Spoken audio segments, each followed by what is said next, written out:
हरे कृष्णा।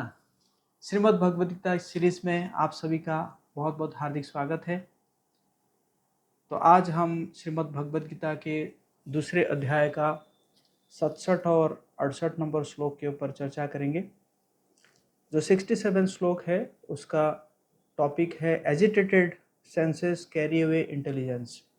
कोई भी सेंस अगर एजिटेटेड होता है तो वो बुद्धि को जो है हर लेता है। तो श्लोक इस प्रकार है। ये श्लोक और इसका जो वर्स है, ट्रांसलेशन परपट, ये मैं डिस्क्रिप्शन में डाल दूंगा वीडियो में, ताकि आपको पढ़ने में भी आसानी हो। तो श्लोक इस प्रकार है। इंद्रियाणाम ही चरताम यन्मनो नो विधीयते तदस्य हरति प्रज्ञाम वायुर्नावमिवाम्भसि।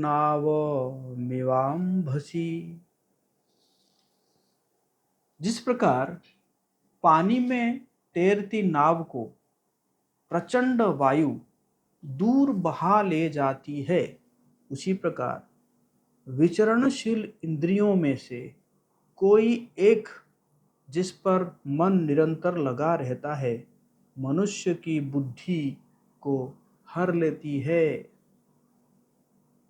बहुत सुंदर यहाँ पे उदाहरण दे रहे हैं भगवान कि पानी में जो तैरती नाव, वो जो है, जो हवा चलती है, तो वो हवा जो है अपने आप ही उस नाव को पुश करके जो है वो ले जाती है। तो उसी प्रकार जो हमारी जो 5 इंद्रियां हैं, 5 इंद्रियों में से कोई एक भी इंद्रिय हो सकता है कि एक कहेगा कि मैं तो चारों इंद्रियों को कंट्रोल कर लिया हूं, एक इंद्रिय से क्या हो जाएगा।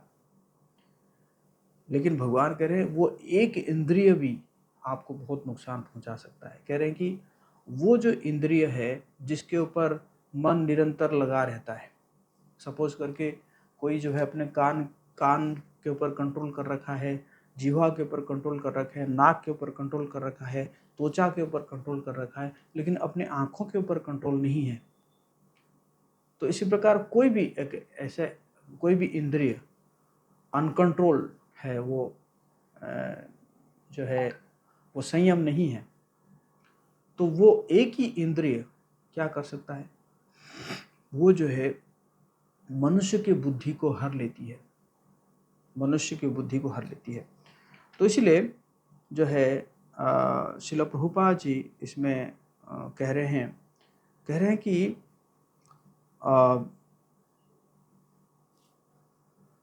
इसलिए जो इंद्रियां हैं, वो इंद्रियों को क्या करना पड़ेगा कि भगवत सेवा में लगाना पड़ेगा। तो श्रील प्रभुपाद जी इसमें जो है एग्जाम्पल दे रहे हैं अम्बरीश महाराज जी का। अम्बरीश महाराज जी का मैं पहले की श्लोक में भी चर्चा किया था। अम्बरीश महाराज जो है उन्होंने अपने सारी इंद्रियों को, अपने मन को, उन्होंने वो भगवान की सेवा में लगाया करते थे। तो इसी प्रकार जब हम जो है भगवान की सेवा में इंद्रियों को लगाते हैं, तो ये प्रभुपाद जी कह रहे हैं ये क्या है, सबसे सरल तरीका है अपने मन को कंट्रोल करने का। ये सबसे जो है सरल तरीका है कि अगर हम सारे इंद्रियों को अगर हम भगवान की सेवा में लगाते हैं तो। नहीं तो कोई एक भी इंद्रिय जो है वो हमारा बहुत बड़ा नुकसान कर सकता है। वो हमारे जो है जिस इंद्रियों के ऊपर मन लगा रहता है तो, और वो विषयी चीज़ों के प्रति ध्यान रखता है। तो इसके पहले श्लोक में भी हम कहे हैं, जो भगवान कहते हैं कि कैसे ध्यायतो विषयान् पुंसः संगस्ते सुपजायते संगात् संजायते काम कामात् क्रोधः विजायते। जैसे ही ध्यान लगाता है कोई एक इंद्रिय जो है, कोई भी एक विषय के प्रति ध्यान लगाता है, तो फिर वहाँ से फिर शुरू हो जाता है, जो कि हम पहले चर्चा किए थे, 8 स्टेजेस ऑफ फॉल डाउन। जो है क्या 8 स्टेज है ध्यान लगाने से जो है कैसे कामना उत्पन्न होता है, आसक्ति आता है, तो ये सब होता है। तो इसीलिए जो है सभी इंद्रियों को भगवान की सेवा में लगाना होगा। अगला श्लोक 68 नंबर श्लोक। तस्माद्यस्य महाबाहो निगृहीतानि सर्वशः इंद्रियार्थेभ्यस्तस्य प्रज्ञा प्रतिष्ठिता। अतः हे महाबाहु, जिस पुरुष की इंद्रियां अपने अपने विषय से सब प्रकार से विरत होकर उसके वश में है, उसी की बुद्धि निसंदेह स्थिर है। भगवान कह रहे हैं कि कोई भी व्यक्ति, उसका अगर सारी इंद्रियां जो विषय वस्तु के से विरत होकर और अपने कंट्रोल में है, तब जाके कहा जाएगा उसकी जो बुद्धि जो है वो स्थिर है। और पिछले श्लोक में ही हम चर्चा किए थे, अगर बुद्धि स्थिर होता है तो क्या होता है, बुद्धि स्थिर होता है तो मन भी स्थिर होता है, मन स्थिर होता है तो व्यक्ति शांत रहता है, शांत रहता है तो उसको सुख प्राप्ति होता है। तो यहाँ पे श्रील प्रभुपाद जी कह रहे हैं कि इंद्रियों को जो है क्या करना पड़ेगा, भगवान की प्रेमा भक्ति में लगाना पड़ेगा। ये प्रेमा भक्ति क्या है? प्रेमा भक्ति मतलब ऐसा एक्टिविटी जो कि ऐसा कार्यकलाप जो कि प्रेम को जो है प्रेम से किया जाता है, या वो प्रेम का एक आदान प्रदान है। जैसे आप जो है भगवान जी को भोग लगा रहे हैं, तो जब भगवान जी को भोग लगा रहे हैं तो उसमें भी लगभग सारी इंद्रियां जो है सेवा में लग रहे हैं। जैसे आप अपने आँखों से जो कोई भी एग्जाम्पल जो है, आप फ्रूट्स काट रहे हैं तो फ्रूट्स बिना देखे तो नहीं काट सकते, तो आपने जो है देख के जो है फ्रूट्स काट रहे हैं, या केला का जो है छिलका निकाल रहे हैं तो आँखों से देख के ही निकाल रहे हैं, तो आँखें जो है क्या हुआ, भगवान की सेवा में लगा। और फिर जो है आप जो है उसको जा रहे हैं, भगवान जी को भोग लगा रहे हैं, तो भोग लगाते लगाते जो है आप घंटी बजा रहे हैं और आप जो है मंत्र पढ़ रहे हैं, तो वो मंत्र को आप जो है सुन रहे हैं, तो आपके जो है कान भी जो है सेवा में लग रहा है। और भोग लगाने के बाद फिर प्रसाद बन गया, प्रसाद को फिर आप लेकर आ रहे हैं, खुद पा रहे हैं, तो उसमें क्या हुआ कि हमारे नाक जो है उसका स्मेल ले रहा है। और फिर प्रसाद जब पाते हैं तो फिर आपका जो है टंग जो है, आपका जिह्वा भी भगवान की सेवा में लग रहा है। आपके त्वचा तो पहले से ही लगा है जो भी आप सेवा कर रहे हैं। तो इसी प्रकार यह है प्रेमा भक्ति। जो प्रेम आप भगवान को प्रेम करते हैं, उसका प्रेम का जो है जो प्रकाश जो है वो आप क्या कर रहे हैं, जो है वो भोग के माध्यम से भगवान जी की सेवा कर रहे हैं। तो इसी प्रकार जब हमारी इंद्रियां इसी प्रकार भगवान के सेवा में लग जाती है, जैसे भगवान जी का श्रृंगार करना, भगवान जी का आरती करना, और तो इसी प्रकार जो है जब इंद्रियां लग जाती है, तो प्रभुपाद जी कह रहे हैं कि ये जो है बहुत ही जो है आसान हो जाता है। जो है क्या होता है कि जो इंद्रियां जो है वो उनको संयम करने में, और उनके जो इंद्रिय तृप्ति के प्रति जो बलवत्ती शक्तियां हैं इंद्रियों का, वो जो है क्या हो जाता है, दमित हो जाता है।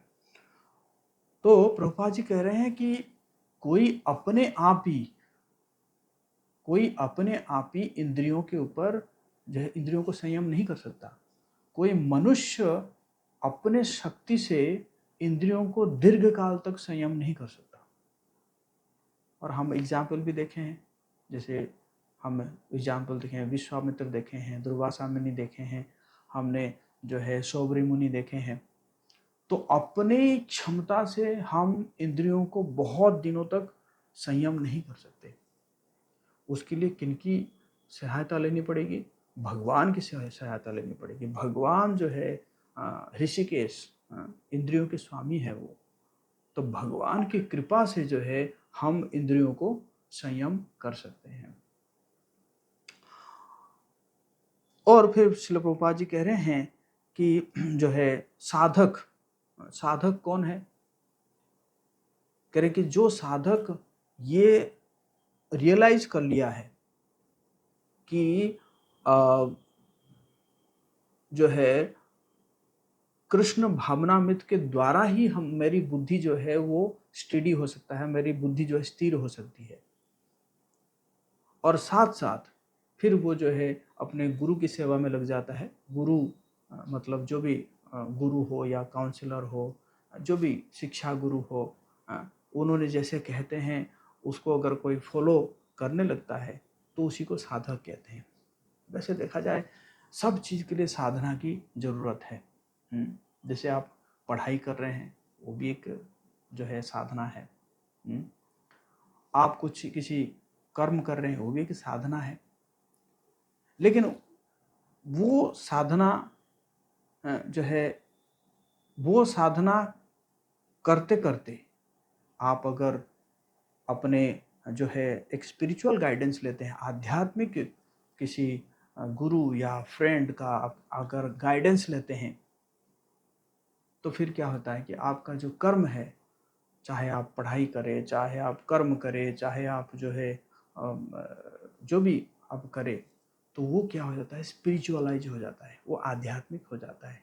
अगर आप जो है किसी आध्यात्मिक गुरु या मित्र से जो है आप सलाह लेते हैं, गाइडेंस लेते हैं, तो इस प्रकार फिर जो है आप भी साधक बन जाते हैं। जरूरी नहीं है कि एक व्यक्ति जो है सिर्फ मंदिर में रहेगा या जो है जंगल में रहेगा वही साधक है ना। आप कोई भी कर्म करिए कीजिए, लेकिन आप जो है किसी स्पिरिचुअल गाइडेंस लीजिए किसी एक आध्यात्मिक गुरु से या मित्र से, तो फिर आप जो है आप भी साधक साधक बन सकते हैं। तो साधक का जो क्वालिफिकेशन यहाँ पे बता रहे हैं श्रील प्रभुपाद जी कि वो उसको ये रियलाइजेशन है, वो हृदयंगम जो है कर चुका है, कि सिर्फ कृष्ण भावनामृत के द्वारा ही मैं अपने बुद्धि को स्थिर कर सकता हूँ। और फिर वो जो है उसी हिसाब से गाइडेंस लेता है और अपने जो है साधना में लगा रहता है, वही साधक है। हम यहीं पे आज विराम देते हैं, और आपको अगर वीडियो अच्छा लगा होगा तो आप इसको ज़्यादा से ज़्यादा लोगों के साथ शेयर कर सकते हैं। अभी तक अगर आप सब्सक्राइब नहीं किए हैं चैनल को तो आप सब्सक्राइब कर सकते हैं, ताकि आपको जो है इसी प्रकार के जो है इन्फॉर्मेशन मिलता रहे, ट्रांसडेंटल इन्फॉर्मेशन, ज्ञान, आध्यात्मिक ज्ञान आपको मिलता रहे। और आप अगर इस वीडियो को भी ज़्यादा लोगों के साथ शेयर भी करते हैं तो वो भी एक ज्ञान का आप वितरण कर रहे हैं और भगवान की सेवा भी हो रहा है। हरे कृष्णा कृष्ण कृष्ण हरे हरे, हरे राम राम राम हरे हरे। जगत गुरु श्रील प्रभुपाद की जय।